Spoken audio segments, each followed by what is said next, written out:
Salam sehat Bapak Ibu sekalian. Sekarang kita mau membahas tentang pertanyaan yang begitu sering ditanya dalam praktek sehari-hari, yaitu, "Dok, bagaimana membersihkan telinga saya sendiri dong tipsnya?" "Dok, tidak boleh ya memakai cotton bud, dan saya kalau pakai cotton bud selalu ketinggalan di dalam. Bagaimana ini?" Ya, Bapak Ibu sekalian, sebenarnya memakai apa saja, memakai cotton bud, tidak ada yang bilang tidak boleh, tidak ada yang bilang tidak harus begini dan begitu, tetapi balik lagi kepada diri kita sendiri. Namun sekarang yang mau saya jelaskan adalah bagaimana logikanya untuk bisa kemudian jadi pemikiran telaah kita bersama bagaimana mengatasi keadaan yang kita pertanyakan tadi. Satu yang kita harus ingat adalah, apakah kita sendiri bisa melihat langsung kepada telinga kita? Itu yang harus diperhatikan, karena kita lihat mata kita dan telinga kita ada tidak satu garis lurus tapi di samping gitu. Jadi otomatis kita nggak pernah bisa melihat langsung ke dalam lubang telinga kita yang gelap, kecil, dan sempit seperti itu.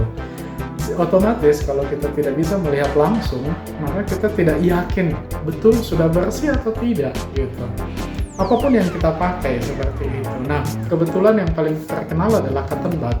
Cotton bud itu bentuknya agak bulat dan kemudian kita gunakan untuk menusuk telinga kita atau mungkin mau membersihkan. Tapi apakah betul dia bersih? Kita jadi nggak yakin.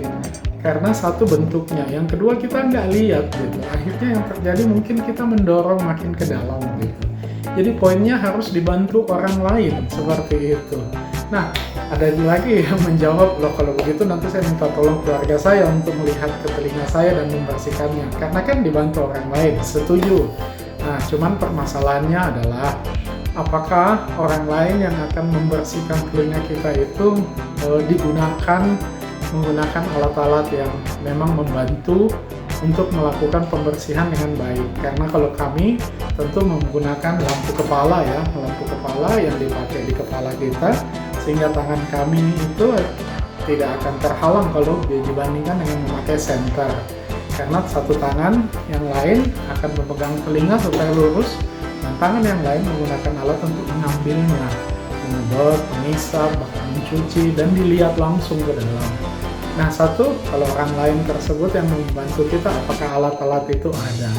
Yang kedua pertanyaannya adalah, kalau alat itu ada, apakah kemudian skill atau kemampuan sudah terlatih untuk membersihkan?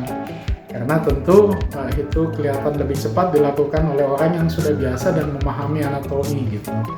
Jadi akhirnya kesimpulannya adalah, kalau kita kecenderungan untuk ada kotoran di telinga kita, maka yang biasa disarankan adalah periodik, tiap 5-6 bulan sekali untuk membersihkan. Karena biasanya akan numpuk lagi, akan kejadian lagi. Karena kita tahu kotoran itu bisa numpuk lagi pada telinga yang sudah pernah ada kotorannya, sampai nutup terutama.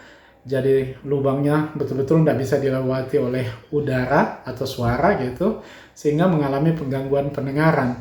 Dan selain itu juga, liang telinga kita ini kulit ya, pasti ada menghasilkan kelupasan kulit, kemudian ada cairan yang khas dari liang telinga yang bisa kental, bisa encer dan seterusnya, dan juga debu yang masuk ke dalam. Itu semua menjadi adonan kotoran. Dan juga jangan lupa anatomi daripada telinga kita. Tiap orang bisa melekuk, curam, atau kemudian membelok dan seterusnya, sehingga kotorannya bisa stuck atau menumpuk di situ. Juga ada kotoran yang keras, ada yang seperti remah roti yang mudah jatuh seperti itu, ada yang seperti mungkin karamel atau dodol. Nah, itu antara padat dan tidak, akhirnya bisa menjadi penumpukan seperti itu.